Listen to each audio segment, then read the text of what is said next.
नमस्कार दोस्तों, द्वितीय सर्ग में आपका स्वागत है। दूसरे भाग में अब आगे देखिए क्या दिनकर जी ने अपने इसमें लिखा है।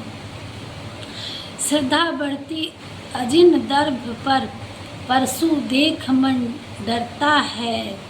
ओहो, ये जो सारी प्रथम भाग में जो दृश्य दर्शाया है वो परशुराम जी का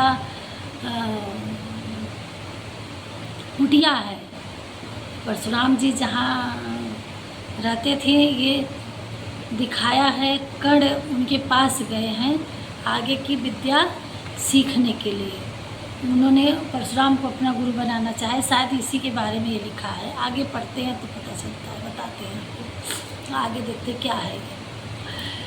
श्रद्धा बढ़ती अजिन दर्भ पर, परसु देख मन डरता है। कौन कह रहा है ये? आगे देखिए कि परसु नाम आया तो आगे आप लोग शायद आप लोग को पता होगा। आगे हम भी देखते हैं।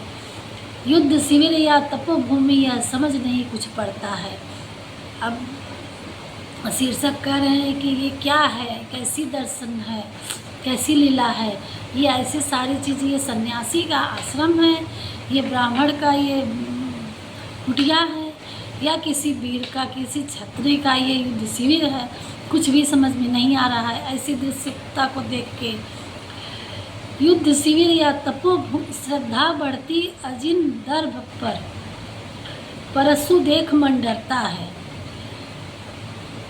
युद्ध शिविर या तपोभूमि, यह समझ कुछ नहीं पड़ता है। हवन कुंड जिसका यह उसके ही क्या है ये धन कुठार। जिस मुनि की यह श्रुआ उसी की, कैसे हो सकती तलवार। अब जिसका जो मुनि ऐसे कपड़े पहनता है, ऐसी चीज़ें, मुनि ऋषि मुनि क्या रखते थे, वो ऋषि मुनियों का सामान जिसके पास है वो तलवार कैसे रख सकता है। अगर वो तलवार भी उसका है क्या नहीं समझ में आ रहा था। आई है वीरता तपोवन में, क्या पुण्य कमाने को। ये तपोस्थली है तो ये वीरता की कमाने आया क्या है, या संन्यास साधना में है दैहिक शक्ति को जगाने को।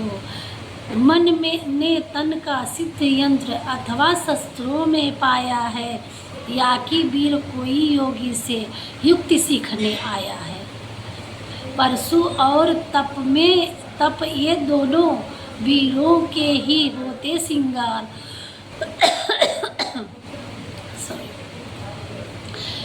क्लीव न तो तप ही करता है, न तो उठा सकता तलवार।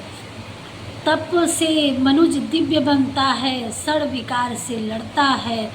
तन की समर भूमि में लेकिन काम खड़क ही करता है। ये सारे शस्त्र तो युद्धों के हैं, तो ये ऐसे यहाँ तक ये समझ नहीं आ रहा है। दोनों ऑटो इन वन था कि ये युद्ध वाली भी सारी चीज़ें पड़ी थी और सन्यासियों वाला भी, तो ये दोनों में क्या है समझ नहीं आ रहे थे उस समय। किंतु कौन नर तपोनिष्ठ है यहाँ धनुष धरने वाला, एक साथ अज्ञानी और अस की पूजा करने वाला। कहता है इतिहास जगत में हुआ एक ही नर ऐसा, रण में कुटिल काल समक्रोधी, तप में महासूर्य जैसा। मुख में वेद पीठ पर तर्कस, कर में कुठिर कठिन कुठार विमल।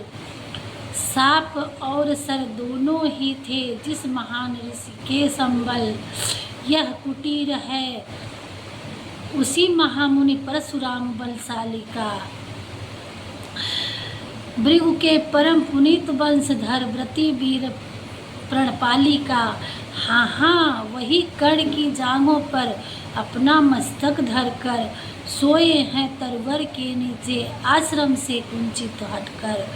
पत्तों से छन छन कर मीठी धूप माघ की आती है, पड़ती मुनि की थकी देह पर और थकान मिटाती है। ये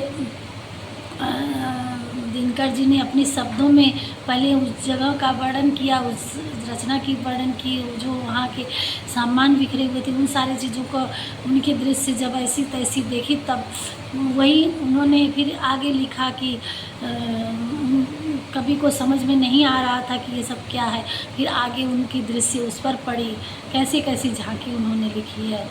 तब इसको तब पता चला कि ये कर्ण हैं और वही परशुराम हैं, और कर्ण के जंघों पर और परशुराम जी मस्तक रख के सोए हुए हैं।